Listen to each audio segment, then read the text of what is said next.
নিজের রাগ সংযত করে অগ্নি ম্যান্ডিকে বলল, দেখ, আমার এই ভালো মানুষের সুযোগ তুই নিবি না।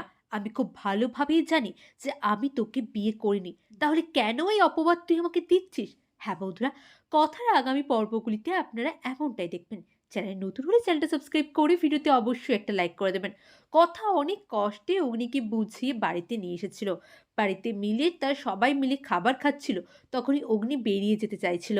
ওইদিকে অগ্নির তো একটাই কথা যে আমার মাকে এই বাড়িতে সসম্মানে ফিরিয়ে আনা হবে, তবে আমি গুহ ফার্মাসিসে জয়েন করব। নচেত আমি করব না। যেখানে আমার মায়ের কোনো সম্মান নেই, সেই কোম্পানিতে, সেই বাড়ির কোনো কাজে আমি থাকতে চাই না। বাড়ির আগে তো কোনো কাজেই থাকতো না অগ্নি। কথায় এখনকার দিনের সমস্ত অনুষ্ঠানে অগ্নিকে রাজি করায় যে বাড়িতে থাকতে, কিন্তু তাও অগ্নির মা কোনো অনুষ্ঠানে নেই মানে অগ্নির সেখানে কিন্তু মন থাকে না। ওইদিকে এমন অবস্থাতে ম্যান্ডি বউ সেজে এলো। বউ সেজে আসার পরেই অগ্নিকে বলল, তুই আমাকে কালকে বিয়ে করেছিলি। ওইদিকে সবাই বাড়ির চিন্তা করছে যে অগ্নি কেন বাড়ি ফিরছে না। তখনই কথা জানতে পারে যে অগ্নি নাকি বলেছে সে এখন ৩-৪ দিন বাড়ি আসবে না। কথা এই সব কিছুর জন্য নিজেকে দায়ী মনে করে যে আমার জন্যই হয়তো বাচকবাবু বাড়িতে ফিরছে না। সত্যি, আমি যে সব কিছুর মধ্যে কেন এত বাড়াবাড়ি করতে যাই? আমি তো কিছুই করিনি। আমি শুধু বাচ্চাবাবুকে একটু বুঝিয়ে বলতে গিয়েছিলাম। কর্তা দুদি এই প্রথম ওনার কাছ থেকে কিছু চেয়েছেন, আর উনি দেবেন না সেটা?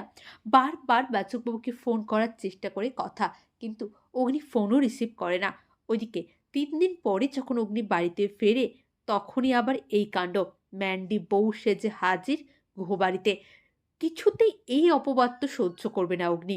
অগ্নির কথাকে ভালোবাসে না, সবকিছু সে মেনে নেবে। কিন্তু এরকম মিথ্যে অপবাদ, কারণ বাড়িতে একটা স্ত্রী থাকা সত্ত্বেও অন্য একটা মেয়েকে সিঁদুর পরাবে, বিয়ে করবে, এতটা মতিভ্রমও অগ্নির এখনো হয়নি। হ্যাঁ বন্ধুরা, তাই তো ম্যান্ডির এবারে হয়তো আসল চেহারাটা অগ্নির সামনে চলে এলো।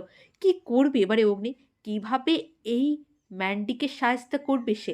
আর তার এই যুদ্ধে তার পাশে থাকবে তো কথা? হ্যাঁ বন্ধুরা, নিশ্চয়ই থাকবে। কথার সমস্ত এপিসোড দেখতে হলে চ্যানেলটা ফলো করে দেবেন। অনেক ধন্যবাদ সকলকে ভিডিওটি দেখার জন্য।